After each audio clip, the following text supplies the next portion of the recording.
ఏయ్ కౌశిక్,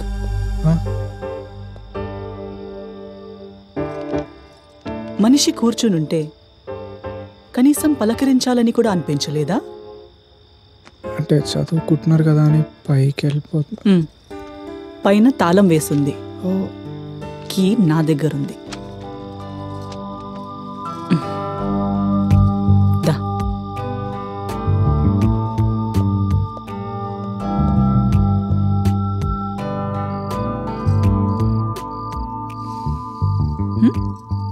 దా కూర్చో. ఇంటర్వ్యూ ఏమైంది? అది ఫెయిలా? ఇది ఎదురొచ్చింది ఇంటర్వ్యూ ఫెయిల్ అయిపోయాను అనుకుంటున్నావా? అయ్యో అదేం లేదండి, మీరు ఎదురొచ్చినందుకే కనీసం ఫైనల్ రౌండ్ వరకు వెళ్ళాను. పోగొట్టుకున్న ప్రతిసారి మనం బాధపడతాం, కానీ దేవుడు మనకు ఇంకా బెటర్ ఏదో ప్లాన్ చేస్తుంటాడని గెస్ చేయం. ఏమో, నీ టాలెంట్కి ఫ్యూచర్లో ఏదో ఇంకా బెటర్ ఆప్షన్ ఉందేమో. ట్రై చేస్తూ ఉండు.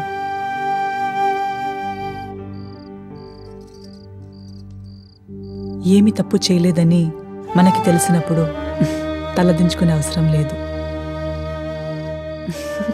చూడు, నవ్వితే ఎంత బాగున్నావో. మరెందుకు ఎప్పుడు డల్గా ఉంటావు? మొహం ఏంటి అలా అయిపోయింది? ఏం తినలేదా? అంటే అది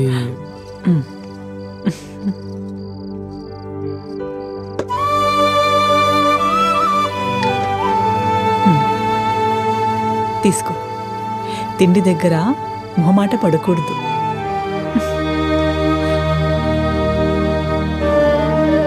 బీ థ్యాంక్ఫుల్ టు ప్రాబ్లమ్స్. అవి జీవితాన్ని ఎలా బతకాలో నేర్పిస్తాయి. అవును, ఏంటి నేను పూజ చేసేటప్పుడల్లా గుడ్లప్పగించి నన్నే చూస్తుంటా? అయ్యో అదేం లేదండి, అంటే మిమ్మల్ని అలా చూస్తే మనసు ప్రశాంతంగా ఉంటుంది. ఇక చూడనండి, సారీ. ఏం పర్లేదు, నీ మనసుకి బాగుంటే అలాగే చేయి. నేను కూడా పరాయి వాళ్ళ ఇంట్లో ఇష్టం లేకుండా పెరిగిన దాన్నే.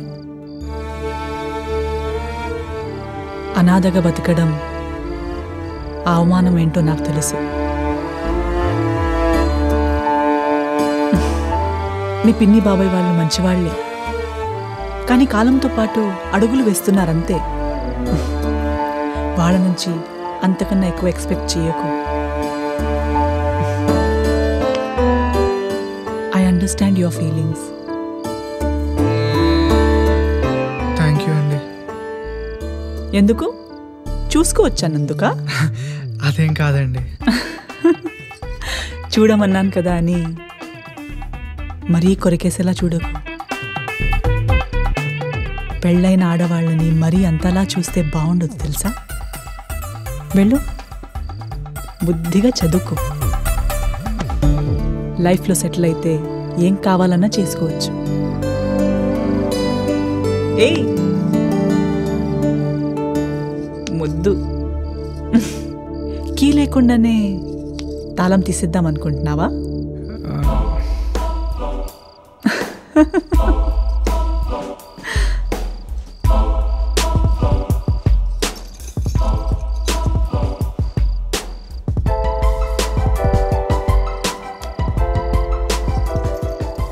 ప్రతి ప్రాబ్లంకి ఒక ఎగ్జాక్ట్ సొల్యూషన్ ఉంటుంది. ఆ కీ దొరికేస్తే లైఫ్ ఈజీ అనిపిస్తుంది.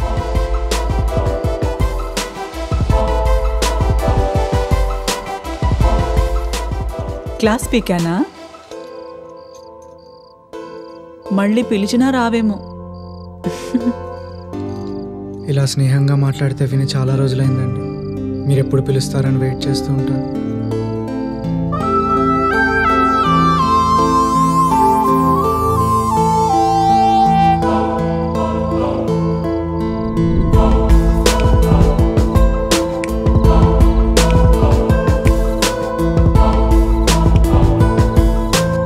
రోజులని భరించాలి ఈ దరిద్రాన్ని?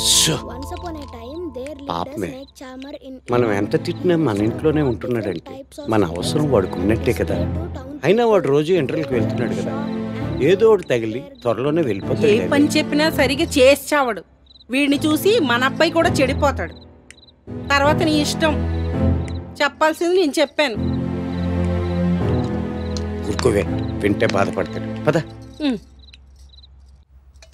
మీరు మీకు తెలిసిన వాళ్ళందరినీ బ్లడ్ డొనేషన్ అని తీసుకెళ్ళిపోతే వాళ్ళు ఏమనుకుంటారు? కౌశిక్, నిన్ను అడిగేగా తీసుకెళ్ళాను. అయినా 6 monthsకి ఒకసారి బ్లడ్ డొనేట్ చేయడం చాలా మంచిది. ఇంకొకరు ప్రాణం ఇచ్చిన వాళ్ళం అవుతాం.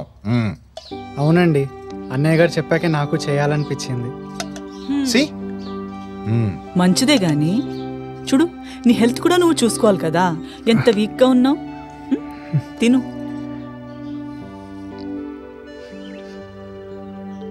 ఏంటిలా దిక్కులు చూస్తున్నావు? భోజనం నచ్చలేదా? ఏయ్, కారంగా ఉందా? ఇలా ప్రేమగా వడ్డిస్తే తిని చాలా రోజులైంది. దానికేం భాగ్యం. నీకెప్పుడు తినాలనిపిస్తే అప్పుడు రా. ఎప్పుడు కావాలంటే అప్పుడు భోజనం చేయొచ్చు. ఇక్కడే ఉండొచ్చు కూడా. ఏంటి, అయినా మనిషికి మనిషి సాయం చేయకపోతే ఇదంతా ఉండేందుకు?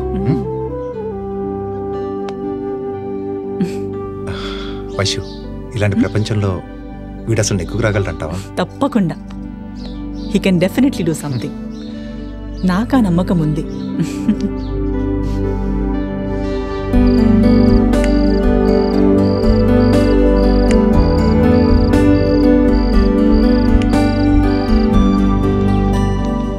నీ ప్రతి ఇంటర్వ్యూలో పబ్లిక్ స్పీకింగ్కి చాలా తక్కువ స్కోర్ వస్తుంది. ఎందుకని? నాకు కొత్త వాళ్ళని చూస్తే భయం మేడం. వాళ్ళకంటే నేను తక్కువ వాడినేమో అని. లో సెల్ఫ్ ఎస్టీమ్ వల్ల. విన్స్టన్ చర్చిల్ తెలుసా? ప్రపంచ యుద్ధం టైంలో ఇంగ్లాండ్ పిఎం. చాలా గొప్ప ఒరేటర్. పబ్లిక్తో చాలా బాగా మాట్లాడేవారు. అతని టెక్నిక్ ఏంటో తెలుసా? అతను స్టేజ్ మీద మాట్లాడేటప్పుడు అక్కడున్న ఆడియన్స్ అందరినీ నగ్నంగా ఊహించుకునేవాడు. అందరూ తన ముందు వల్నరబుల్గా కనిపించేసరికి చాలా ధైర్యంగా మాట్లాడేవారు. నువ్వు కూడా ఒకసారి ట్రై చేయి. చాలా కాన్ఫిడెంట్గా మాట్లాడగలవు.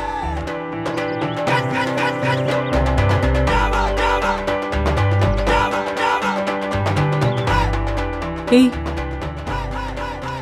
ఏమైంది? మాటలు రావట్లేదు మేడం. అలా ఊహించుకొని ట్రై చేస్తుంటే.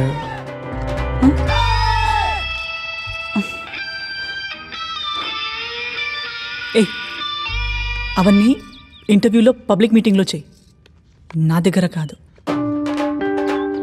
పిల్లోడివే కాదు, అల్లరోడివే. Sorry madam. నాకెందుకో నీ స్పీకింగ్ స్కిల్స్ కన్నా నీ డ్రెస్సింగ్ సెన్స్ మార్చేస్తే బాగుంటుంది అనిపిస్తుంది. మేడం, అది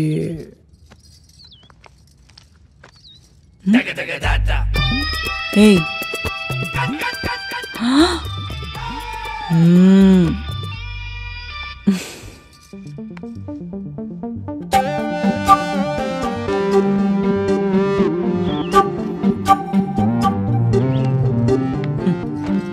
ఈ షర్ట్ మీ అన్నయ్యకి ఆన్లైన్లో ఆర్డర్ చేశా. సైజ్ తేడా వచ్చింది, కానీ బాగుంది కదా అని ఉంచేశా. నీకు సరిపోతుంది, వేసుకో. వేసుకో. ఓ, మీరు సిగ్గా? పోనీలే, నేను కాఫీ పెట్టుకుని వస్తా, నువ్వు ఈలోపు మార్చేసి.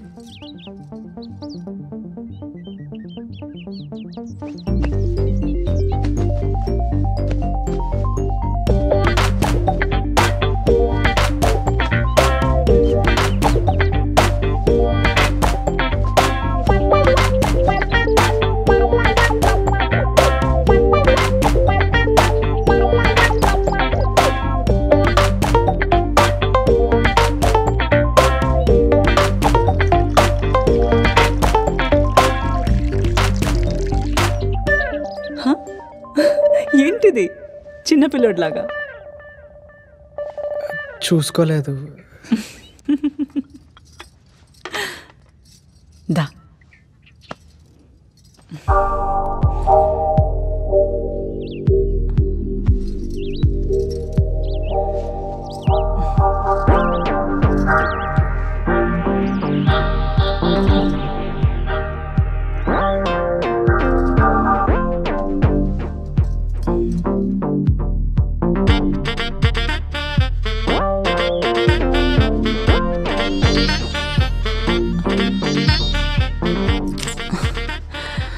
ఏంటిది చెక్కలకి ఇంతగా ఉంది?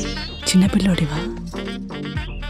మీకు చిన్నపిల్లలంటే ఇష్టం అంట కదా, పిన్ని చెప్పింది.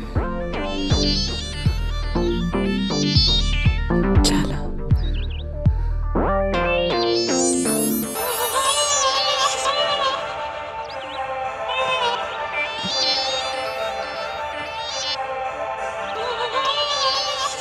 మరి పెళ్ళై 4 ఏళ్ళు అవుతున్నా మీకెందుకు పిల్లలు లేరు?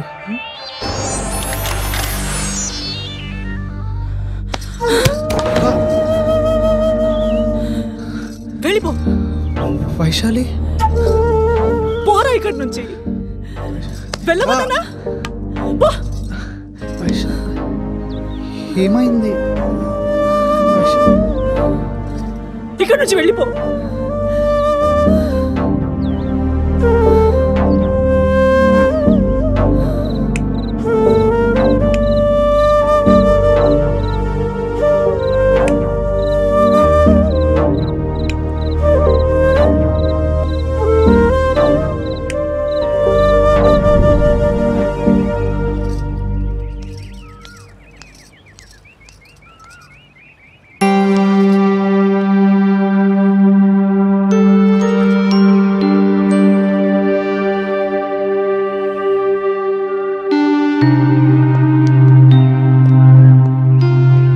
కాఫీ తాగావా?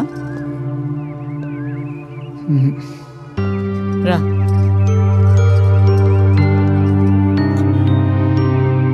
రమణన్గా వద్దులేండి. పిలుస్తుంది వైశాలి.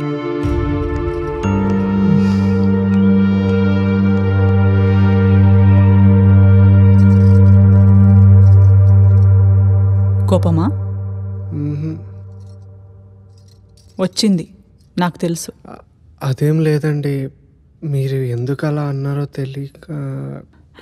నేనేదో ఒకటి అంటాను, అది మనసులో పెట్టుకోవాలా? మీకు ఎందుకు కోపం వచ్చిందో తెలియలేదండి. ఏయ్, ఇలా పిలిచి నన్ను దూరం పెట్టుకో. వైషు అని పిలవచ్చు కదా. వద్దులేండి మేడం. నా కర్మ, తప్పైపోయింది బాబు. ఏదో కోపంలో అనేశాను, నన్ను క్షమించు. అయ్యో వద్దు వైశాలి, ప్లీజ్ ఏడవకు. అసలు నువ్వు ఉన్నట్టుండి ఎందుకు అలా అరిచావో తెలియక నేను మర్చిపోవాలనుకున్న దాన్ని గుర్తు తెచ్చావు, అందుకే కోపంతో అరిచేశాను. మీ పిన్ని ఛాయాదేవి అయితే మా పిన్ని సూర్యకాంతం చాలా టార్చర్ పడ్డాను.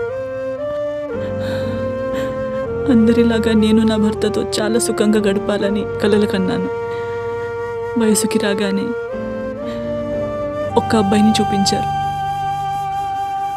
నా అభిప్రాయం చెప్పేలోపే పెళ్ళన్నారు. ఆ నరకం నుంచి బయటికి రావడానికి వెంటనే సరే అన్నాను. పెళ్ళైన మొదటి రోజే నేను కన్యపిల్లగా మిగిలిపోవడానికే పుట్టానేమో అని భయమేసింది.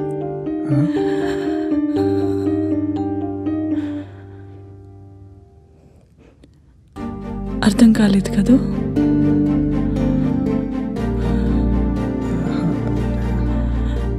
మీ అన్నయ్య పేరుకు మాత్రమే సంతోష్, కానీ ఏ రోజు నాకు సంతోషాన్ని ఇవ్వలేదు. ఏడవకు వైశాలి, ఏడవకు. నువ్వు ఏడుస్తుంటే గుండె ఆగిపోయినట్టు అనిపిస్తుంది. నా విలువేంటో ముందు నీ కళ్ళలో చూశాకే తెలిసింది. ప్లీజ్ ఏడవకు. ఇష్టంతో పెట్టే ముద్దు ఎలా ఉంటుందో కూడా అనుభవించలేదు.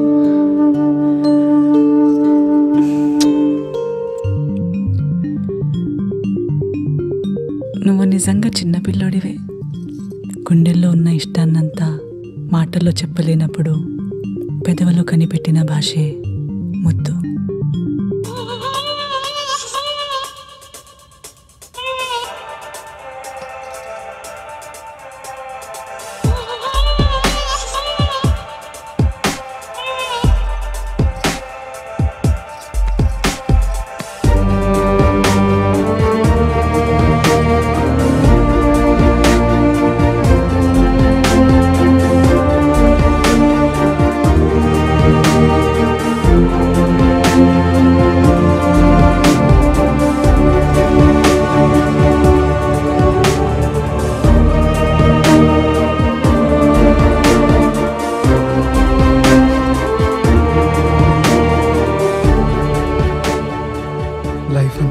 భాషలోనే మాట్లాడాలని ఉంది. మాటలు బాగానే నేర్చుకున్నావు.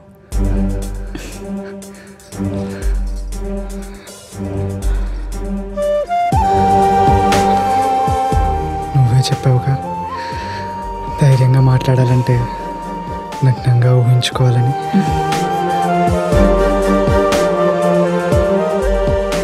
ఎందుకు తీస్తున్నావు? ఊహించుకోవచ్చు కదా. ఊహ కన్నా నిజం ఎంత బాగుంటుందో చూద్దామని.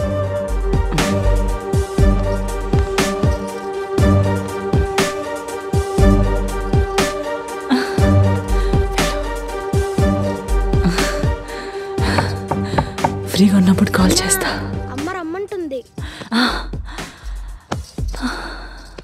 వెళ్ళు వెళ్ళు. తొందరగా రా, తొందరగా రా అన్నా. కాల్ చేస్తా. తమ్ముడు పిలుస్తున్నాడు కదా.